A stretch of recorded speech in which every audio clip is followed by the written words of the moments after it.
Hey there, cats and kitties. I am the Blues Man, Johnny Blues, coming at you live to talk about Gilbert Gottfried Story, the documentary, which I just got done watching last night as of the time of this recording. And I simply found to be an amazing, insightful, enlightening watch. It is painfully hilarious to the point where you're doubling over, much as are the comic stylings of Gilbert Gottfried. If you've ever seen him on stage and heard his jokes, some of which you hear in the film, he is a very recognizable personality, all down to that loud, obnoxious persona that he sort of expounds upon on stage in his comedic act, but also this is what he's most known for, where you see him in many movies and things like that. I most recognize him as probably my debut to him was out of Disney's Aladdin as the parrot Iago. And he would subsequently play, Iago in 3 feature films, I think all through the TV series version of Aladdin. And so that was where I knew him first and foremost. But, beyond that, I've seen him in many a movie and things like that. And he's always been somewhat of an intriguing character to me that, I think for a lot of people, you know him by reputation and by persona, by that loud, obnoxious persona of his. And this documentary kind of builds off that, but it shows you the man behind the persona in a lot of ways, gives you insights and enlightens you to his history, performing as a comedian, his life, going back to his humble origins to where he finds himself now as a husband and father. And it's just an amazing, amazing journey.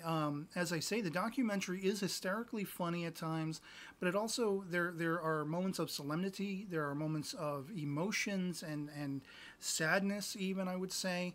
A lot of relatability for someone like myself who has had to endure watching and being around family members who succumb to disease, whether it be cancer or Alzheimer's, things of those natures, which they do play upon to a certain degree in the history of his life and his family members and things of that nature. And it's just a phenomenal doc about the life of this man, and it's really sort of disarming because as far as the reputation, as I say, that precedes itself, surrounding rather Gilbert Gottfried as a personality, it's very intriguing to see him much more subdued and laid back and living his sort of daily life, as much of his daily life as you can glean through several hours of filming during probably a couple of weeks as this documentary puts forth. But it has so much heart to it in the revelations and the insights it puts forth about his living and the kind of person he is. I think it's really interesting that, a lot of people, they talk to a lot of different comic personalities and people who are and have been associated with him. And the thing that is sort of the most common point they bring up time and time again is when thinking of the way Gilbert is on stage, thinking of that character persona, thinking of what he is most known for and most equated to being, the last thing anyone would have imagined is he would become a family man. He would become a father and husband as respectively as he would amount to. And this documentary offers so much in the way of insights to that effect. He describes himself in his own words, feeling like he's in a Twilight Zone episode where he's woken up in a life that isn't really his, and he's still every day of his life trying to wrap his mind around that and try to make sense of how am I here? The Gilbert of old, as he says, would not have recognized this as his own life if he were to look into the future and such like that. I think it's really interesting, the dynamic that you glean through his interactions with his wife and his children. You can see that he adores his children as much as he might, associate his life as being abnormal and not real, like it's a dream he has yet to wake up from. You can see how much he loves and adores his children and has fun with them. He is sometimes a little dismissive and standoffish to his wife, but I think to comedic effects, and she loves and adores him. I only wish I could find someone in my own life that was so hopelessly in love with me, no matter how much of an a-hole I could be and everything like that. That would want to be there for me, support me, love me, and all those things as she does him. Which is something thoroughly brought forth in this documentary. Again, it's so enlightening and insightful with a perspective on Gilbert Gottfried that goes beyond that reputation, that loud, obnoxious voice. There's so much more to him. And what, the life he has lived, his experiences, what he has dealt with his family. I mean, from having a father who was dismissive of him to a point, and I think they are just shy of saying abusive to a point, in a sense, like at least verbally so he was, thinking that Gilbert would never necessarily amount to anything. And there is a point that they touch upon later in the piece where, they talk about how it is so sad that, he has had so much success in his life that followed on after losing his father. So it's something his father could never see and appreciate. And it was very much lucky that his mother was around long enough to see the burgeoning of that, as well as his grandmother. They also talked to his two sisters, one of which was sort of a chronicler of their lives, became a photographer in her own right, and would take, photographs and video of things that they were dealing with. And there's some very standout, hilarious moments where she had been, recording video of their grandmother talking about how joyous she was over the success that Gilbert was having. And they poke fun at him at one point because you see him on camera in an old sort of family video. And he is so uncharacteristic from the Gilbert Gottfried most people know. And that's the thing about the entirety of the documentary. That is what it's giving you. Insights and perspective on the Gilbert Gottfried only a select few people really ever get to see. And it chronicles his highs and lows as well. A few times, like after 9/11, he had been, part of a roast for Hugh Hefner, I believe it was, and he was one of the first people to start making jokes about that, and sort of, it was poorly served favorably for him as a result. In poor taste, a lot of people saw it as. And he would go on to tell the joke from the Aristocrats, or the Aristocrats joke, as it were, to try to, save himself, rebound. But, a lot of the comedians described he's digging an even bigger hole. And later he would make sort of, tweets, comedic tweets to do with the tsunami that hit Japan shortly thereafter, and reacting from the funny bone as a means by which, as some of the comedians they talk to, sort of quantify reacting to hardship, such tremendous hardship, with comedy, because you can't really deal with it. You don't know how to deal with it, and you just want to try to bring in some levity to, expunge all the hardship and the hurt and the pain and the sadness. There are some taste issues there. Of course, with suddenly making fun of the tsunami and all of the people who were poorly affected, who were killed and things like that, so shortly after that. And he got a lot of flack, no pun intended, for that, being fired subsequently as the voice of the duck from the Affleck commercials and everything, as directly as a result to that. And you just see that even in spite of that, he has tried to keep going as a comedian and a performer, and wanting to just make people laugh. And he has done that, intrinsically since a very early age, as you see in this documentary. And it's so heartening and heartwarming, and again, laugh out loud, hilarious, and sad in places. They do this very sort of creative thing toward the end of it, where they've been talking to one of his two sisters primarily, a majority through the documentary.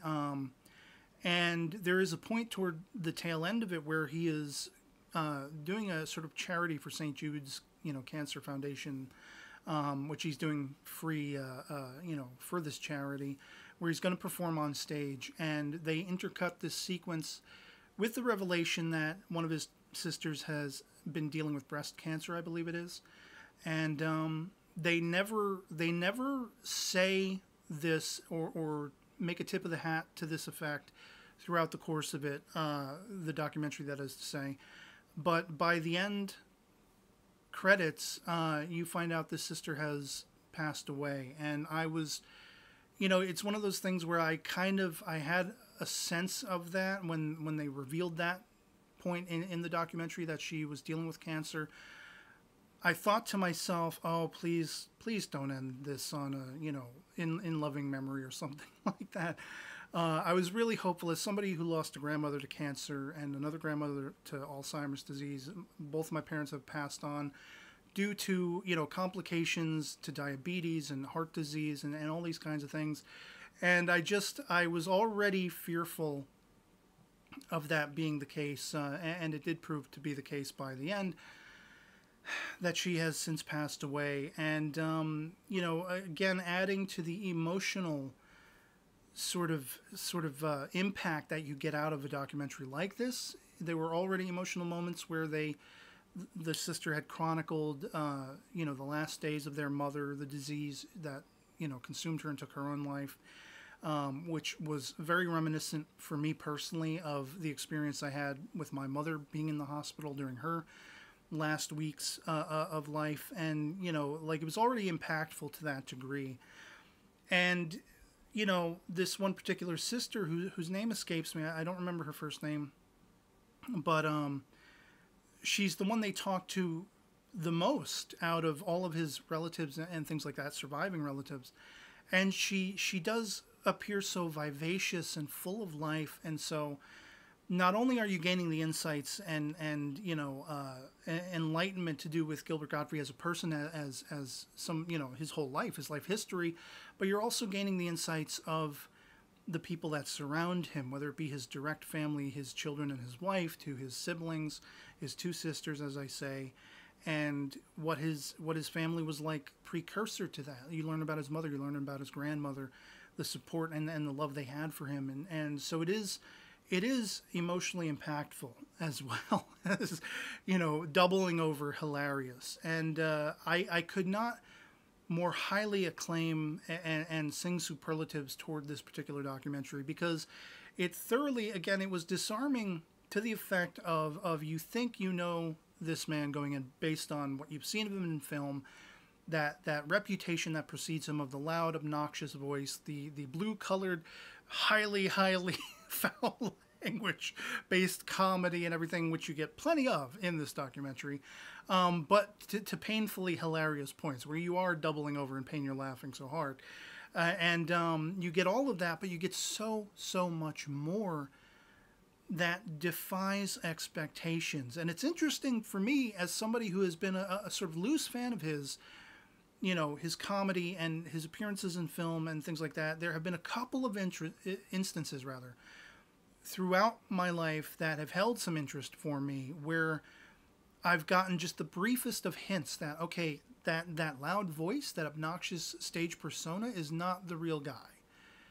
It's a character. It's sort of exploiting a certain perspective, but there's more to it. It is sort of a facade, and there's something underneath that facade. And I've always been curious about that. That is the thing that has stood out the most for me in wondering about him as a performer and a comedian and an actor. What was behind all that brashness? What was behind all that foul language and that loud voice? And was that just a character? Was that just a persona? And this documentary delivers on answering all of those questions in more ways than I could have imagined going into it. It is just a phenomenal watch at the end of the day, and I couldn't more highly recommend it. I'd love to hear from you guys in the comments below. If you are a lifelong fan of comedy, as I am, some of my earliest influences were the Three Stooges, Laurel and Hardy, the Marx Brothers, Warner Brothers cartoons, Charlie Chaplin, things of that nature, and John Ritter and Robin Williams later on, and such like that. And Gilbert Gottfried has definitely stood out as, while I wouldn't say he has influenced my comedic perspective, he has always, been in the foreground as somebody I have observed and admired and been curious about and wanted to learn more about, with very similarly the same way I would hold a perspective on all of these people that I did idolize, as I say, the Robin Williams and John Ritters and George Carlins and things of that nature. These comedic actors, John Candy and you know, from SNL, John Belushi, Dan Aykroyd, Bill Murray, and all these kinds of people. I've always wanted to know more about the person behind the persona. And that's exactly what this documentary gives me on somebody who is one of the most standout personas that you desperately want to know more about. You know? So yeah, as I say, I'd love to hear from you if you've seen this documentary, if you'll be checking it out based on this recommendation, everything like that. Love it or hate it, anything goes in the comments below. Just love having that conversation. But if you've ever been curious about Gilbert Gottfried, give this documentary a watch. Most def, it will be insightful and enlightening. It'll make you feel things you didn't expect to feel by the end of it. And so yeah, otherwise it'll be pretty much it for me on this. Hope this video finds you well. I'll catch you all later. Peace.